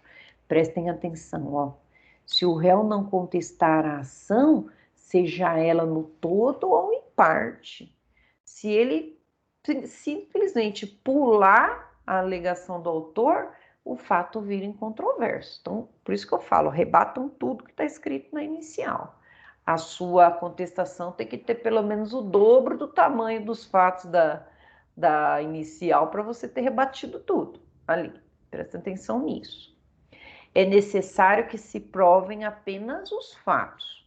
O direito não precisa ser provado, pois o juiz conhece. E aí tem o brocardo que diz: Iuria novit curia. O juiz sabe o direito. Então, não preciso provar para o juiz vigência do Código Civil, vigência do Código... Não preciso. O juiz sabe aonde que está. Ele tem um exemplar do Código. Por isso que eu já disse para vocês, nada de ficar recortando e colando artigo nos fatos, no direito. Não façam isso. Isso é um erro crasso. Né? Expliquem qual que é a aplicação daquela norma nesse seu caso. Faça ali no direito como se vocês estivessem já fazendo uma prévia da sentença, como que o juiz tem que se sentenciar se baseando naqueles fatos, né? Só que tem uma exceção aqui. Essa exceção é importante. Excepcionalmente, a prova será necessária quando disser respeito a direito municipal, estadual, estrangeiro ou consuetudinário, se assim determinar o juiz. Olha só, acabei de dizer para vocês que a parte dos fatos a gente não precisa provar. É dos fatos? Não, gente. Do direito. Aquela parte que a gente vai dizer qual que é a lei que se aplica. Isso não precisa ser provado. Não preciso provar vigência de código. Mas se eu alegar alguma coisa que está no direito municipal, no direito estadual, direito estrangeiro, nos costumes, aí eu preciso provar que existe essa lei. Preciso colocar lá, né? Vamos supor, eu, sendo servidora pública estadual, lá no meu estatuto do servidor público existe um benefício X. E eu quero que o juiz aplique isso. Eu preciso juntar o estatuto. Direito municipal, por exemplo, eu entrei com um recurso e esse recurso eu coloquei no 16º dia, o prazo. Só que eu não coloquei no 15º porque foi feriado municipal. Eu preciso, então, juntar ali que o fórum estava fechado nesse dia, porque senão meu recurso vai ser fora do tempo, ou seja, intempestivo. Então, quando disser não preciso provar lei federal, o resto das leis eu preciso provar, fica mais simples aqui, né? É que o juiz deve ser conhecedor da lei federal, não estando obrigado a dominar e conhecer, até porque é impossível, direito municipal, estadual, estrangeiro e consuetudinário. Por exemplo, né? Eu, como advogada há 2 anos, nem lembro mais quantos anos eu sou advogada, eu nunca abri, por exemplo, a lei orgânica do município do Taboão. Eu já via a Constituição Paulista, já li, não toda, né? Mas eu já li algumas partes. Então, esses direitos, a gente sabe que a gente está numa federação, né? E o nosso estado, a nossa república é federativa, nós temos a União, que ela vai legislar, algumas matérias específicas da União vai valer para todos os entes federativos, mas cada um dos entes, cada uma das unidades da federação, o F, estados, eles têm como se autorregulamentar. Então, eles vão ter as leis deles. Os municípios, a mesma coisa. Então, não tem como saber todas as leis, né? Então, cabe à parte, quando for alegar direito que não seja federal, dizer o que ele se refere para o juiz. Maravilha. Ônus da prova. Cadê a Bruninha que tinha perguntado para mim sobre isso, né? Quem afirma tem o ônus ou o encargo de provar. Eu afirmei, eu tenho que provar. O ônus significa encargo do qual deve a parte se desincumbir, sob pena de não serem aceitas as alegações. Se eu estou dizendo alguma coisa nos fatos, eu tenho que provar. O CPC divide o ônus da prova da seguinte forma. Então, vamos ver qual é esse ônus aqui. O que cabe ao autor provar? Fato constitutivo, o fato constitutivo do seu direito, né? Aqui. Cabe ao autor provar o fato constitutivo do seu direito. O que é isso? É aquele que deu origem ao direito que ele postula. Exemplo, Maria afirma que tem um crédito a receber de João. Deverá provar a existência do fato que deu origem ao crédito, apresentando em juízo, por exemplo, um título ou um contrato, alguma coisa que prove esse vínculo entre os dois, essa obrigação que não foi cumprida. E o réu? O que o réu precisa provar? O réu precisa provar fato impeditivo, modificativo ou extintivo do direito do autor. Esse direito que o autor está alegando não é bem assim. O réu, embora reconhecendo a existência inicial do direito do autor, alegar as ocorrências de fatos novos, impeditivos, modificativos ou extintivos do direito do autor, ele tem que provar. Assim, por exemplo, no exemplo acima da Maria, é possível que João alegue que a dívida não pode ser mais cobrada por ter havido prescrição. Prescrição é um fato impeditivo do direito do autor. O que é prescrição? O decurso do tempo que transforma tanto amor em quase nada, né? Tenho lá um contrato, por exemplo, para eu receber uma dívida. E aí, essa dívida prescreve em 3 anos. Se eu não procurar justiça em 3 anos, acabou, né? Prescrição de cheque, por aí, né? Então, se não procurou a tempo, acabou. Isso aí vocês vão aprender em direito civil. Misericórdia, tá todo mundo atrás de mim. Ou que o valor do débito não é postulado, não é o postulado, ou seja, a dívida está maior, por já ter havido pagamento parcial. Provar esse pagamento parcial e precisa provar essa prescrição. Junta lá um recibinho. Ou que a dívida não existe por ter havido pagamento total. Fato extintivo. Ele prova que ele já pagou. Vejam, então, o ônus da prova, né? Nos casos previstos em lei ou diante da peculiaridade da causa relacionada à impossibilidade ou excessiva dificuldade de cumprir o encargo de provar ou a maior facilidade da obtenção de prova do fato contrário, poderá o juiz atribuir o ônus da prova de modo diverso. Isso aqui se chama inversão do ônus da prova. Desde que faça por decisão fundamentada, caso em que deverá dar à parte a oportunidade de se desincumbir do ônus que lhe foi atribuído. Tal decisão não pode gerar situação em que a desincumbência do encargo lhe seja impossível ou excessivamente difícil. Aqui é a tal da prova diabólica. A prova diabólica, pessoal, não sei se vocês já ouviram falar dela, né? Prova diabólica é uma prova impossível da parte conseguir, né? Como que eu provo que eu não estava em Campinas? Como que eu provo um não ato, né? É prova diabólica. Então, quando é impossível da parte cumprir, o juiz pode inverter o ônus, mostrar quem que é mais fácil outorgar a outra parte o ônus dessa prova, porque para ela é mais fácil. Prove, então, que ele estava lá. É difícil provar o não tá. Prove que ele estava. Esse aqui seria a inversão do ônus da prova. Quem alega que prova, mas pode ser que o juiz inverta. No direito do consumidor, no Código de Defesa do Consumidor, é facilitado o ônus da prova. Enquanto no processo civil, é exceção a gente trocar esse ônus, aqui a regra é quem alega prova.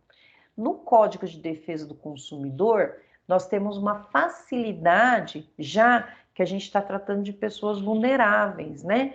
Quem sou eu perto do Banco Itaú? Né?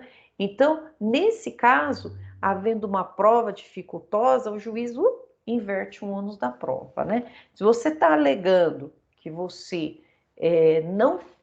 não aceitou esse contrato, prova. Ah, não consigo. Mas o banco gravou a ligação, ou disse que ia gravar. Então, banco, traz a ligação aqui. O ônus da prova é dele, mas eu passo para você. Essa é a inversão do ônus. Lembra, no direito processual civil é exceção, e no direito do consumidor não é regra, mas é facilitado, já que o consumidor é uma parte vulnerável, hipossuficiente. Nós vamos tratar de provas, pessoal, com mais vagar na próxima aula. Eu vou trazer todos os tipos de prova, testemunha, perícia, nós vamos ver uma por uma. Continuando aqui para a gente ir encerrando, vamos falar um pouquinho sobre a sentença. O que é final da sentença, né? Sentença nada mais é do que sentir. O juiz, ele vai sentir qual é a decisão melhor a ser tomada. Lembrem-se, de acordo com o princípio do juiz natural, o juiz que acompanhou a audiência de instrução que nós tratamos há pouco tempo, vai ser o mesmo juiz que vai sentenciar, salvo nas exceções que esse juiz morreu, está de férias, está licenciado, subiu para o tribunal. Caso contrário, ele que sentiu os fatos. Então, sentença vem de sentir, sentimento. Então, ele que vai sentenciar. Ele que acompanhou os depoimentos, ele que já fez o juízo de valor, mas ele não pode expor antes, né? Ele precisa aguardar e ouvir todo mundo, resguardando a imparcialidade dele. Não pode orientar promotor, né? A gente viu o exemplo que o Marcelo nos deu.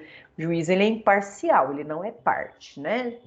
Olha lá. Então, como que essa sentença tem que ser feita? Quais são os requisitos estruturais dela? Encerrado, então, os debates e oferecidas as alegações finais, o juiz proferirá em audiência ou no prazo de 30 dias essa sentença. A sentença pode ser definida como ato do juiz que põe fim ao procedimento e não ao processo cognitivo de primeiro grau. Então, a sentença, ela vai pôr fim ao primeiro grau de jurisdição. O último ato do juiz é a sentença. Se as partes não tiverem de acordo com essa sentença, o processo continua e elas recorrem para superiores instâncias, né? Lembra que a sentença, ela vai substituir a vontade das partes pela vontade do Estado.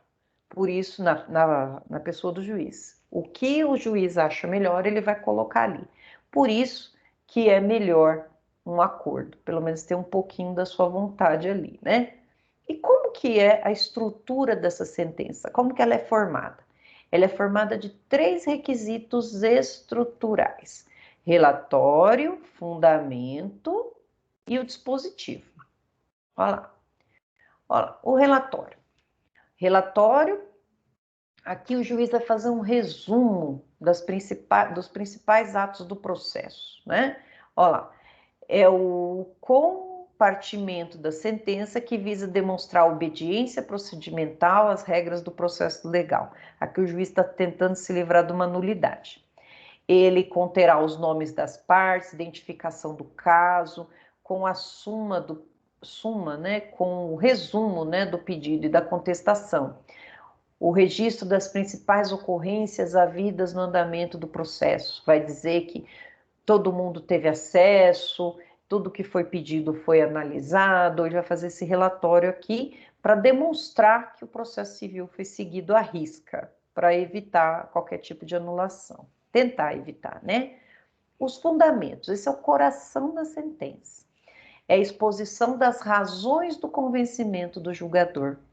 Olha só, gente, é a ratio decidendi.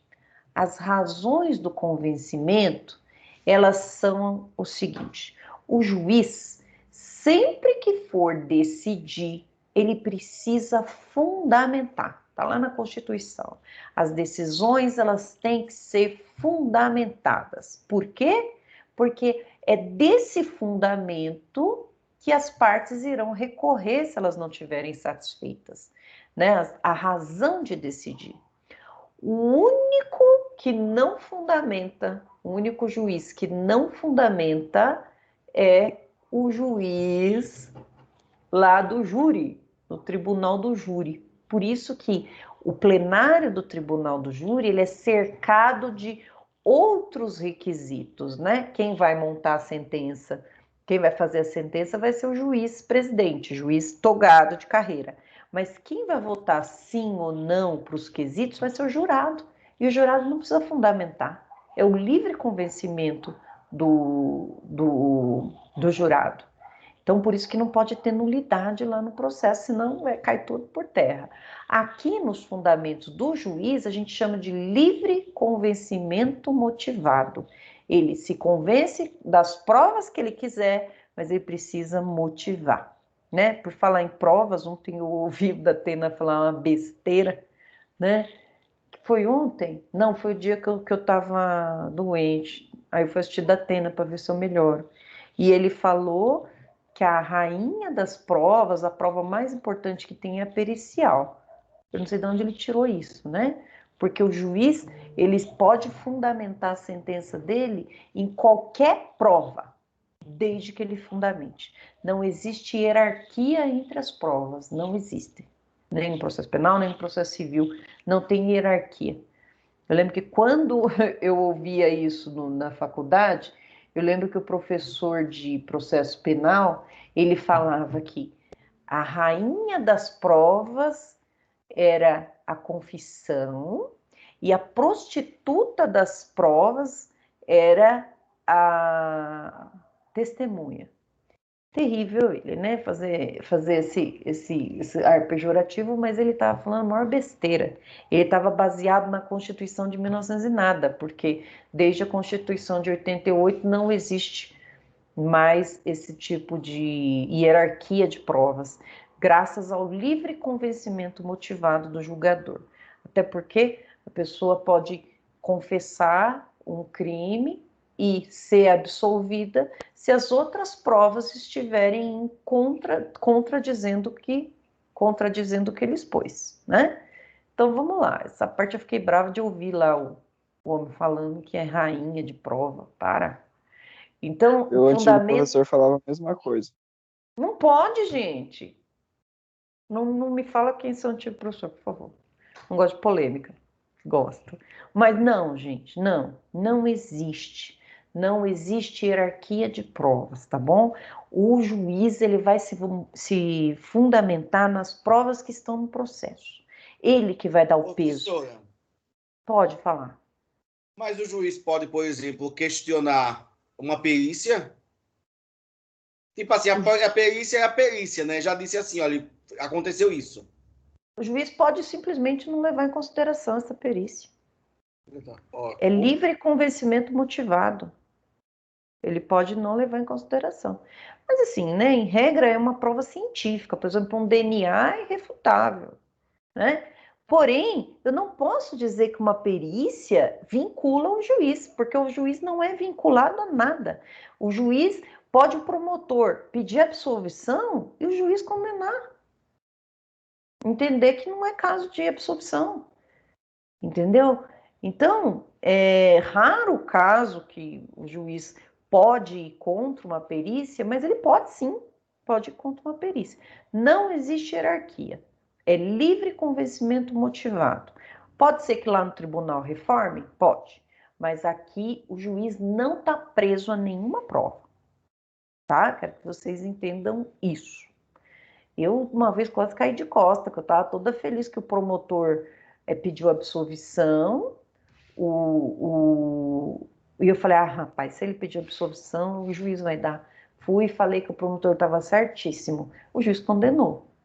Fiquei puta da vida, porém, tem que fazer, recorre, né? O juiz, ele não está preso, o convencimento dele é sobre o conjunto probatório, não de uma prova ou outra, né? Então, vamos continuar aqui. É a exposição, então, estou falando quais são os fundamentos da sentença. É a exposição das razões do convencimento do julgador. Nele, o juiz analisará as questões de fato e as questões de direito. Os fundamentos constituem na parte intermediária, na qual o juiz expõe de maneira lógica e articulada as razões do seu convencimento. Então, eu afasto essa testemunha, eu aceito essa testemunha, eu afasto esse depoimento, essa perícia, eu aceito esse depoimento, essa perícia. De fato, a fundamentação é o compartimento mais importante da sentença, tendo em vista que torna público o raciocínio utilizado pelo magistrado para chegar ao convencimento e, por conseguinte, acabar por fornecer elementos para que o inconformado, e esse inconformado aqui não estou falando de corno, é aquele que não se conformou com a sentença. Era uma piada, tá? Ninguém achou graça, tudo bem. Questione a sua permanência perante o mundo jurídico. Ou seja, quem não aceitou a sentença vai lá para o tribunal, fala, não, juiz julgou errado, tá errado. Cabe salientar que nos casos de extinção do processo sem resolução do mérito, o juiz vai fazer a fundamentação de forma resumida, já que ele não vai para o pedido, ele não vai aceitar os pedidos, né? Não vai chegar a julgar os pedidos, desculpa. Não se considera fundamentada qualquer decisão, seja ela sentença ou decisão interlocutória, ou acórdão que. Vamos lá. O que eu não considero como fundamentado? O juiz não pode fazer isso no relatório. Quando o juiz se limita à indicação ou reprodução ou a paráfrase de determinada lei, sem explicar sua relação com a causa ou a questão decidida. Simplesmente ele cita um artigo de lei. Não. Ele tem que fazer aquele raciocínio de aplicar a lei ao caso concreto.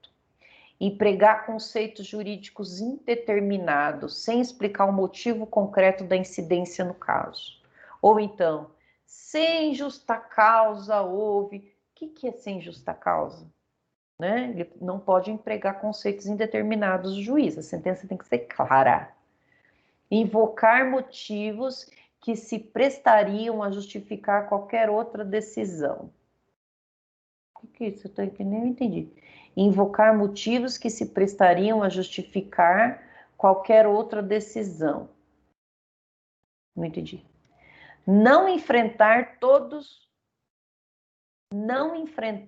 aqui esse que é importante, não enfrentar todos os argumentos deduzidos no processo, capazes de, em tese, infirmar a conclusão adotada pelo julgador. O que isso quer dizer?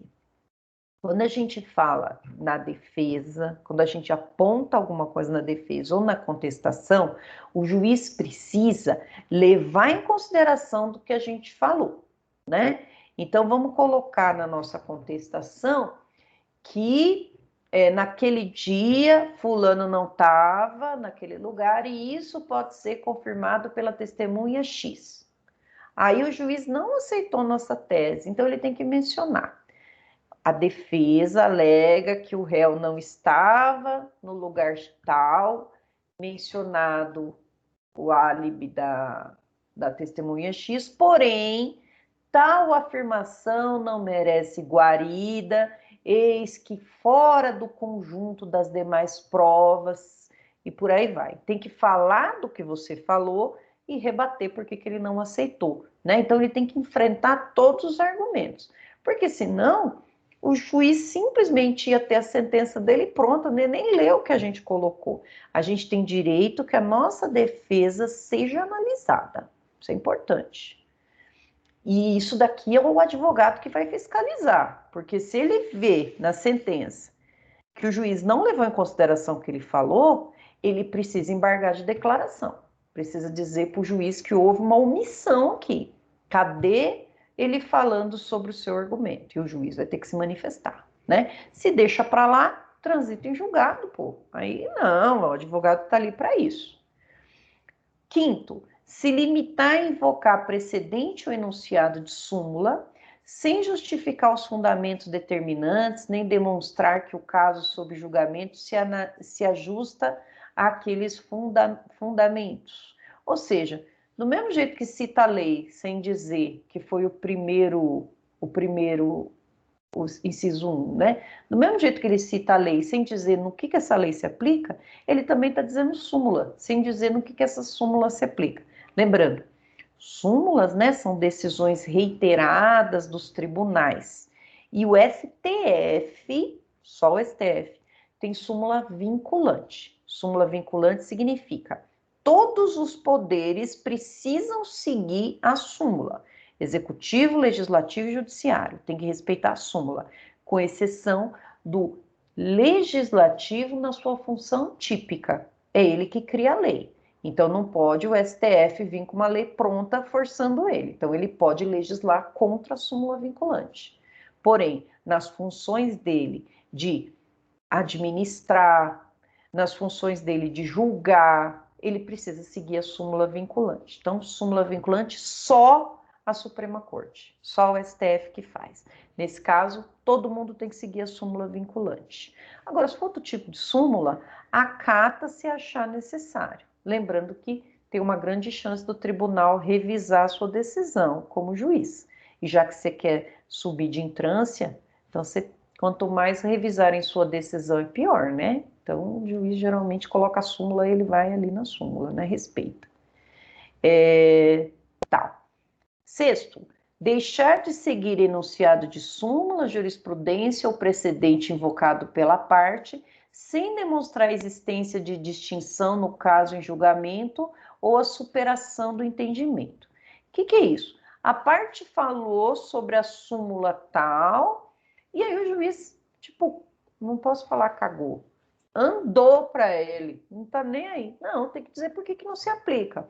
Ou se operou o overruling. Nossa, falei difícil, estou aqui em Nova York, esperando só o Nino para a gente passear, mas mudança de entendimento, overruling, superação do entendimento. Nesse caso, o juiz tem que se manifestar, olha, não se aplica mais esse entendimento aqui, esse entendimento foi superado. Então, em resumo, a sentença deve demonstrar todo o processo, enfrentando todas as questões, seja para aceitar, seja para afastar. Quem que precisa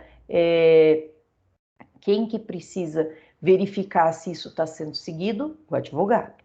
O advogado precisa lá ler a sentença, interpretar a sentença e verificar se tudo o juiz falou sobre, principalmente sobre o que ele quer ouvir, né? No caso de colisão entre normas, o juiz deve justificar o objeto e o critério geral de ponderação efetuada, enunciando as razões que autorizam a interferência da norma afastada e as premissas fáticas que fundamentam a conclusão. Então, critério de ponderação de interesses, né? Peraí, gente, que a minha filha quer subir aqui na cama dela. Vem, filha. Mamãe der pra você. Mamãe der pra mim. Linda. Linda. Ela fugiu. Ela achou que eu ia pegar ela. Ela tá arredia. Então, o juiz precisa, caso de colisão, ou, por exemplo, num controle difuso de constitucionalidade, em que a gente fala que determinada norma é inconstitucional, o juiz precisa se manifestar dizendo se essa norma é constitucional ou não, afastando essa norma, no caso concreto, dando efeito inter partes. Vocês vão aprender isso em direito constitucional, que eu adoro controle de constitucionalidade, controle difuso, controle concentrado. Quem quiser fazer o TCC disso, depois chama para assistir seu TCC e aprender um pouquinho mais, adoro. Depois, dispositivo. Dispositivo da sentença, né? Também chamado de conclusão, é a terceira parte. É o compartimento onde o juiz resolverá as questões principais que as partes lhe submeteram. O juiz resolverá o mérito, acolhendo ou rejeitando, aqui estou sendo atacada, no todo ou em parte os pedidos formulados. No dispositivo, então, é o extrato, lá é a conclusão. Ali o juiz resolve as questões incidentes, ele vai acolher pedido e ele vai dizer se ele julga procedente, improcedente ou procedente em parte. Depois, a sentença sobre certeza, né? O princípio da sentença. A sentença deverá ser certa e o valor determinado. Assim, a ação relativa à obrigação de pagar a quantia, ainda que o pedido seja genérico, a decisão deve ser logo a extensão da obrigação, deve dizer extensão da obrigação, o índice de correção, taxa de juros, termo inicial de ambos e periodicidade de captação dos juros, se o caso. Entretanto, quando não for possível determinar de modo definitivo o montante devido ou apuração do valor, depender de produção de prova, de realização de demora ou excessivamente dispendiosa, reconhecida na sentença, o valor devido deverá ser apurado mediante liquidação. Tal regra também se aplica quando o acórdão alterar a sentença. O que eu quero dizer aqui, pessoal? Eu falei em inglês. A sentença, ela tem que ser hábil à execução. A sentença nada mais é do que um título judicial nesse caso, dizendo que o réu deve pagar. E vai dizer qual que é o juros, a partir de quando se aplica, se se aplica da citação, se se aplica do trânsito em julgado, qual que vai ser o índice de correção, por exemplo. Tem que ser trazido isso na sentença. Se não trouxer, a gente faz uma tal de liquidação de sentença. É um procedimento pelo qual a gente torna essa sentença líquida para poder executar. É horrível, melhor que a sentença já traga. E também o advogado precisa estar de olho se essa sentença está líquida. Como que a gente faz isso? Né? Lendo a sentença e pensando numa possível execução. Eu peguei um processo uma vez para executar, ou seja, já tinha a sentença bonitinha, eu só ia executar. Só que a sentença, pessoal, estava ruim. Foi um acordo feito em audiência de conciliação e só o juiz só homologou. Pum, deu carimbão dele. E era uma ação de alimentos que tinha que executar. Não tinha nada a respeito se o réu ficasse desempregado. Não tinha data de pagamento, não tinha nada. Então, o que eu presumi ali, né? Como estava fixado em folha de pagamento e o réu estava desempregado, vamos pressupor que, como ele não colocou um valor como desempregado, então vamos pagar como se ele tivesse empregado. Vem aqui, princesa. Você quer subir no caminho? Vem. Aqui, ó. Deixa a mãe pôr você lá na caminha. Ai, meu Deus, ela trouxe o cabo de rede. Pronto, meu amor. Ou seja, galera, a gente tem que fiscalizar e pensar na sentença numa futura execução. Como que eu vou executar essa sentença? O nosso cliente, ele não quer um papel dizendo que o réu deve, ele quer o dinheiro, né? Então, a gente tem que pensar nisso também. Continuando. Limites da sentença. Os limites da sentença, eles são importantes para nós, olha só. Deixa eu ir para baixo aqui, tá acabando. A sentença significa correlação entre o seu pedido e a sentença. Essa é a limitação, né? O juiz, ele não pode dar coisa a mais do que você não pediu, do que você pediu, não pediu, do que você pediu. Ele não pode dar coisa a mais. E isso nós vamos chamar de sentença extra, ultra e citra petita. Olha lá. Quanto aos limites, é vedado o juiz proferir uma decisão de natureza diversa da pretendida, bem como condenar a parte em quantidade superior ou objeto diferente do que foi demandado. É o que se chama princípio da correlação da sentença ao pedido. No sentido de que é vedado ao julgador proferir decisão com conteúdo que fuja aos termos da petição inicial. Se assim o fizer, o juiz efetuará o julgamento extra, ultra e citra petita.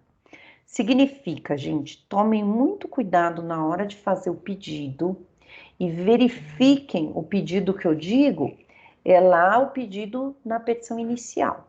Veja se tudo que está ali na petição inicial é o que realmente você quer. Porque se você não colocar, um abraço, né? O juiz não pode dar a mais, né?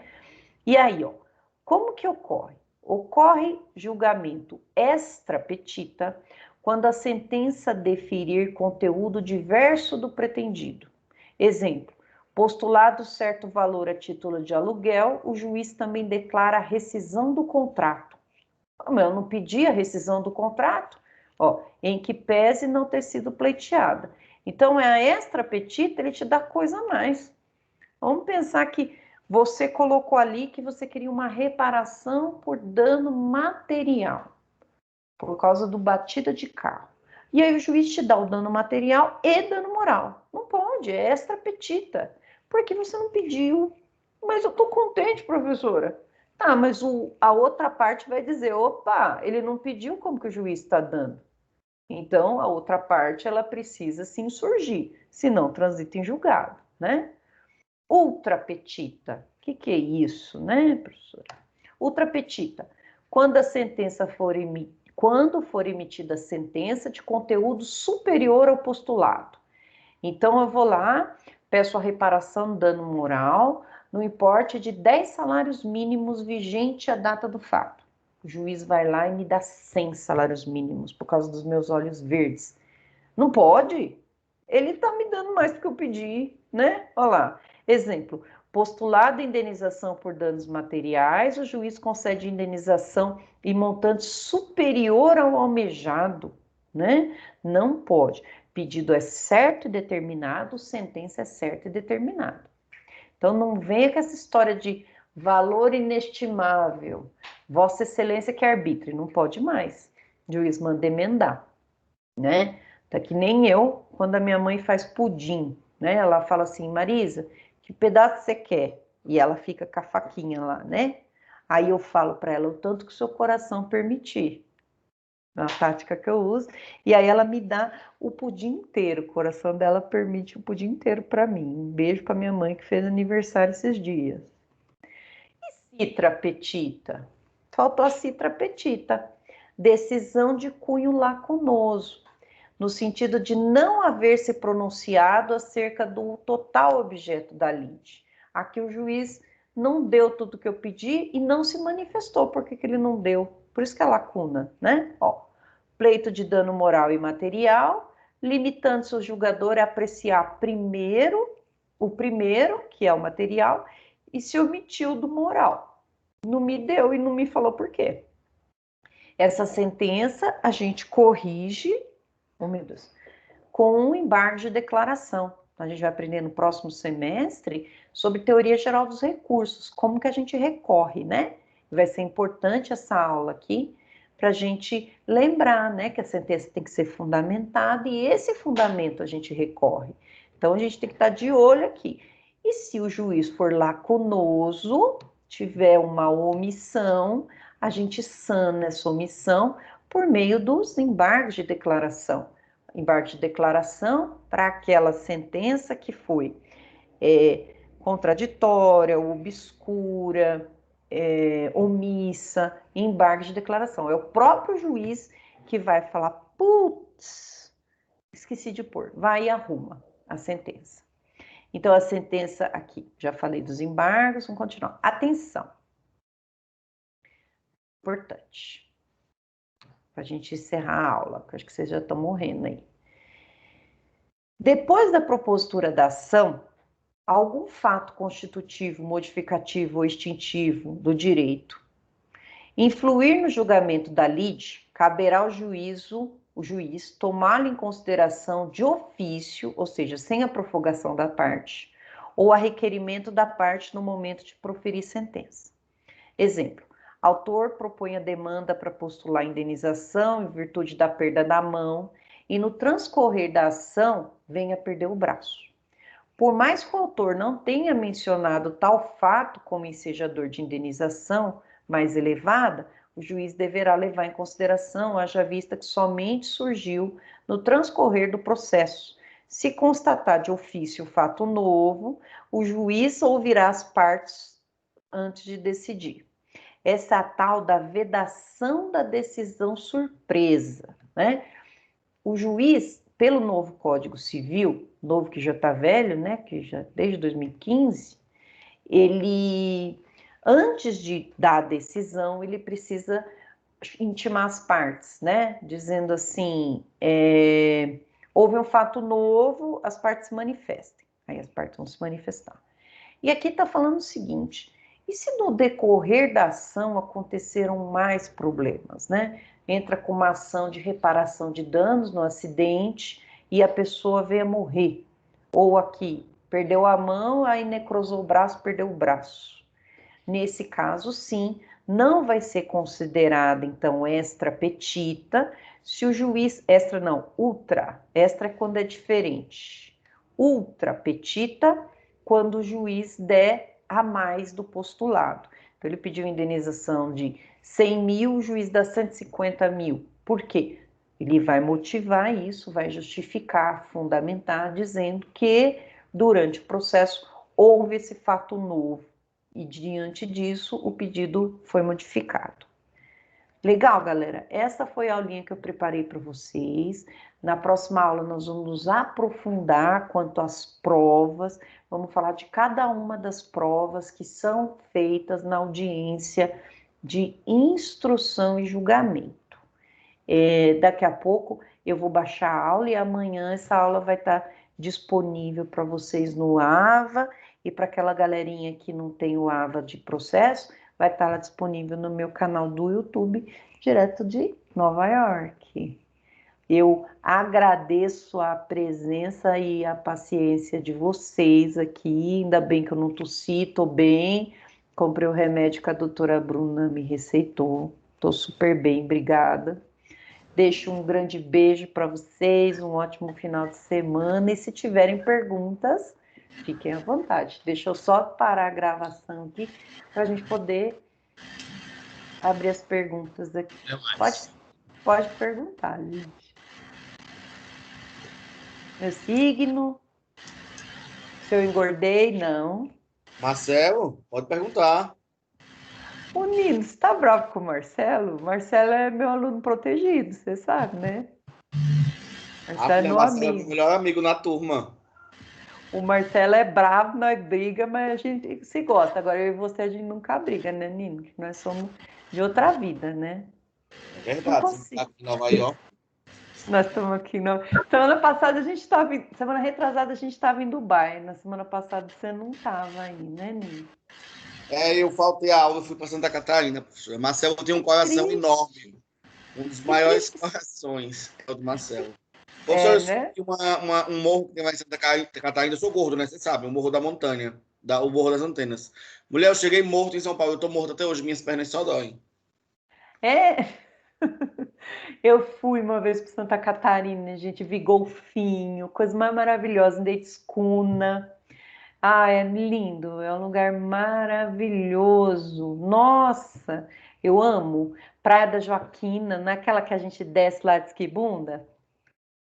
A Praia da Joaquina. Ah, Eu é fui lindo. para Balneário Camboriú, acho que você foi para Floripa, né? Floripa, é. Eu tava em Balneário Jaraguá. Nossa, lindo, lugar maravilhoso, de escuna. É muito bom, muito bom. Muito legal lá. Gente bonita, né? Nossa, Gente, que povo bonito é aquilo, hein? Meu Deus. nossa. Eu ali, eu desse tamanho, e eu sou grande, hein? Desse tamanho.